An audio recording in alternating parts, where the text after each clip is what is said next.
ఓం సర్వమంగళ మంగళే శివే సర్వాద సాధకే శరణ్య త్రయంబకే గౌరి నారాయణి నమస్తుతే. ఈరోజు వాసి వేసి యోగం గురించి జాతకంలో తెలుసుకుందాం. వాసి యోగ ఫలితాలు, వేసి యొక్క ఫలితాల గురించి మనం విపులంగా తెలుసుకుందాం. రవికి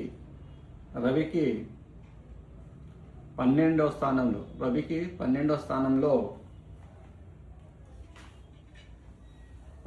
12వ స్థానంలో చంద్రుడు తప్ప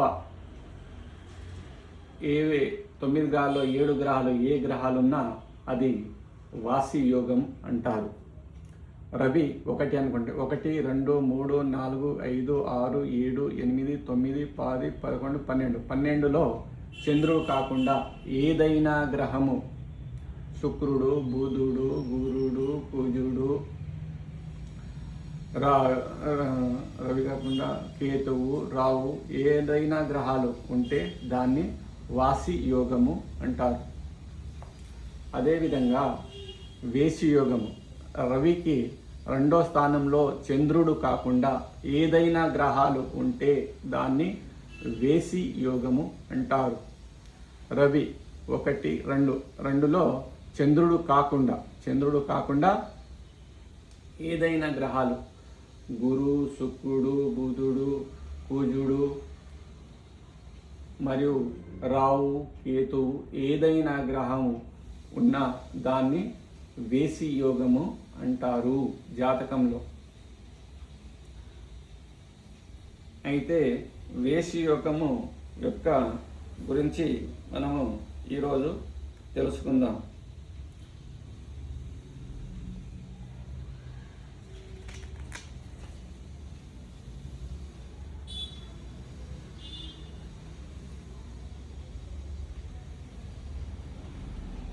జాతక చక్రంలో చంద్రుడు తప్ప మిగిలిన పంచగ్రహాలు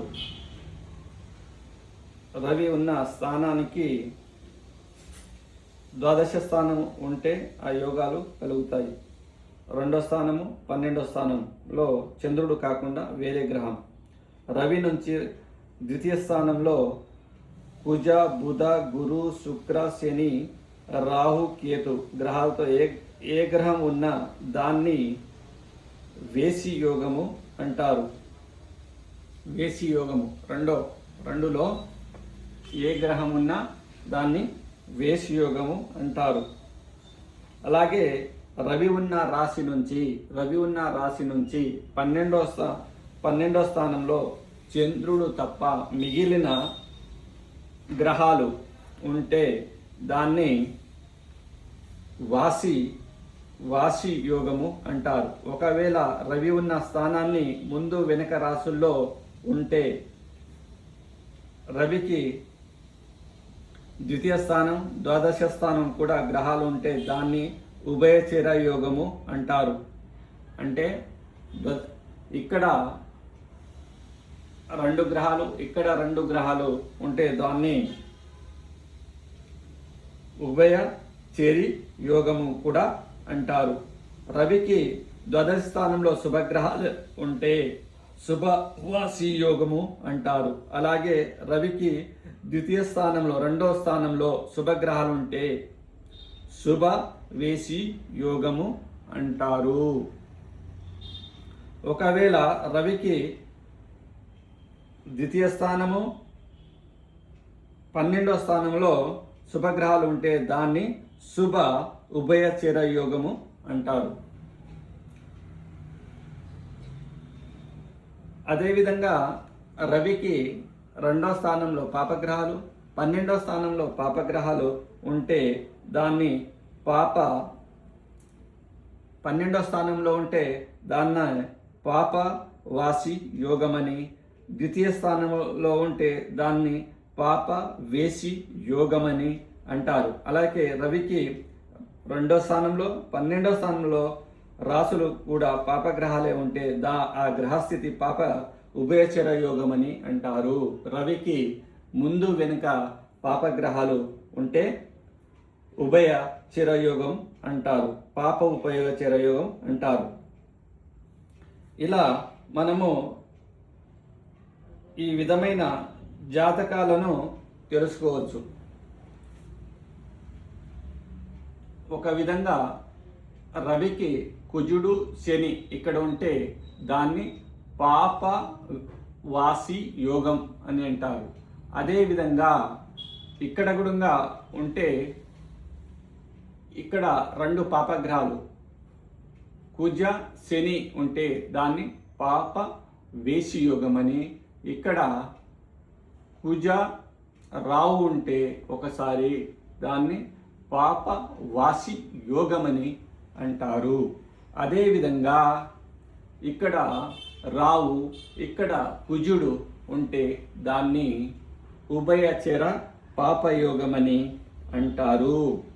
ఈ జాతకంలో 400 యోగాలు ఉన్నాయి. అందులో శుభయోగాలు 40, పంచపురుష యోగాలు 5, అదేవిధంగా దళిద్ర యోగాలు అవి గురించి మొత్తము జాతకంలో 400 యోగాల గురించి చెప్పడం జరిగింది. అందులో వాసి వేసి యోగము గురించి మనము ఈరోజు విపులంగా తెలుసుకుంటున్నాము.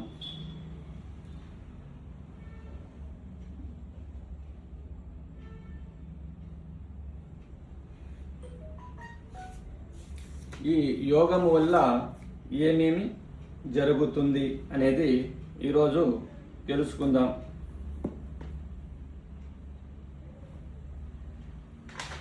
మనకు వేసి యోగం, రవికి 2వ స్థానంలో చంద్రుడు కాకుండా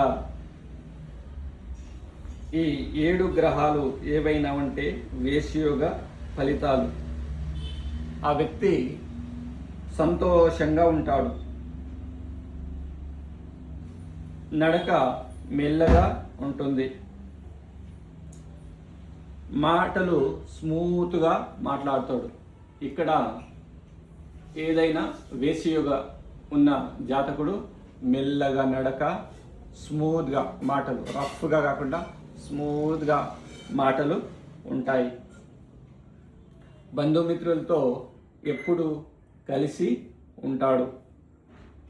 అదేవిధంగా ఎప్పుడు అతనికి డబ్బులు ఉంటాయి.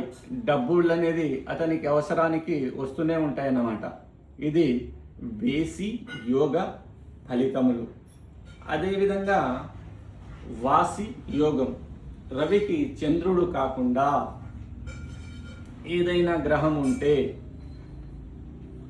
ఆ గ్రహంలో శుభగ్రహాలైన గురు ఉంటే ఒకసారి ఇక్కడ వేసి యోగంలో ఇక్కడ రవి ఉన్నాడు, ఇక్కడ శుక్రుడు ఉచ్చలో ఉన్నాడు.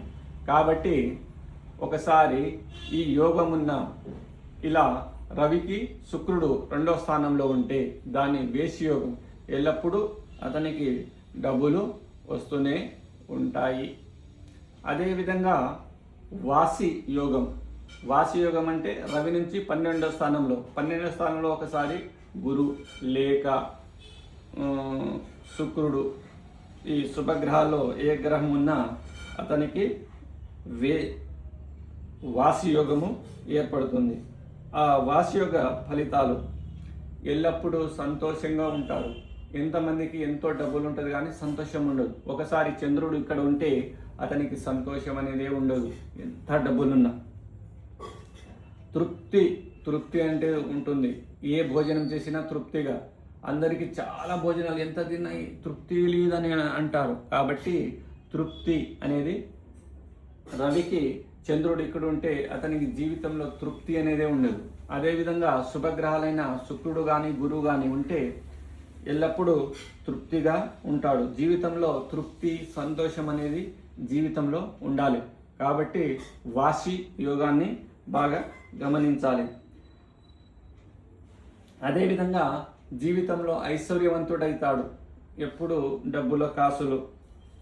అదేవిధంగా మనము జాతకంలో చూసినప్పుడు ఏదైనా పార్ట్నర్షిప్ పెట్టుకున్నప్పుడు అతడు విశ్వాసపాత్రుడుగా ఉంటాడా, నమ్మకస్తుడుగా ఉంటాడా అనేది వాసియోగం గురించి చూడాలి. ఒకసారి చంద్రుడు ఉంటే అతడు, ఎందుకంటే చంద్రుడు మనసు కారకుడు.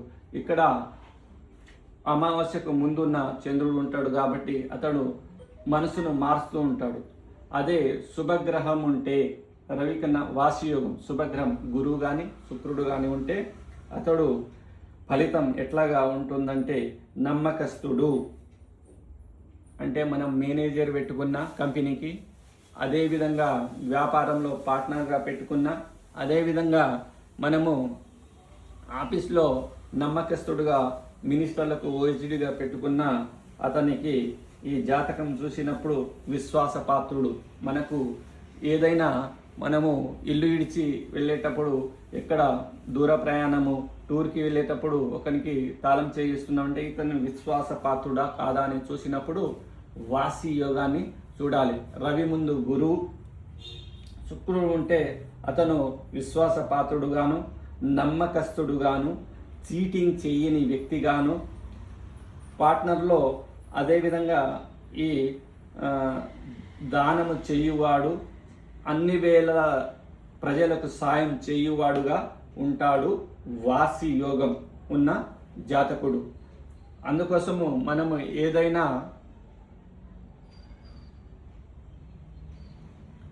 వ్యాపారం కానీ పార్ట్నర్షిప్ చేసేటప్పుడు కానీ ఆ పార్ట్నర్షిప్ అంటే 7వ స్థానాన్ని చూడాలి. అక్కడ ఈ వాసియోగమే కాదు, అక్కడ రావు ఏదైనా పాపగ్రహాలను అదన్నీ మనము క్యాల్కులేట్ చేయాలి. అదేవిధంగా ఈ వాసి యోగం జాతకుల్లో ఆత్మ విశ్వాసపాత్రుడుగాను, ఐశ్వర్యవంతుడుగాను, నమ్మకస్తుడుగా ఉంటాడు. కాబట్టి మనము ఇలా జాతకం చూసి మనకు పార్ట్నర్షిప్, అదేవిధంగా మేనేజర్గా కంపెనీకి మేనేజర్గా పెట్టుకోవడం, లేక మనకు ఇంట్లో పని వాళ్ళని పెట్టుకున్నప్పుడు ఈ జాతకాలను చూసి మనకు నమ్మకస్తులుగా ఉంటారు అనే ఈ జాతకాలను పరిశీలించి మనం పెట్టుకోవాలి. ఇవన్నీ మనము పరిశీలించాలి. ఈరోజు మనము వేసి యోగం గురించి విపులంగా తెలుసుకుందాం. ముందు మనము 400 యోగాల్లో ఒక్కొక్కటిగా తెలుసుకుంటున్నాం.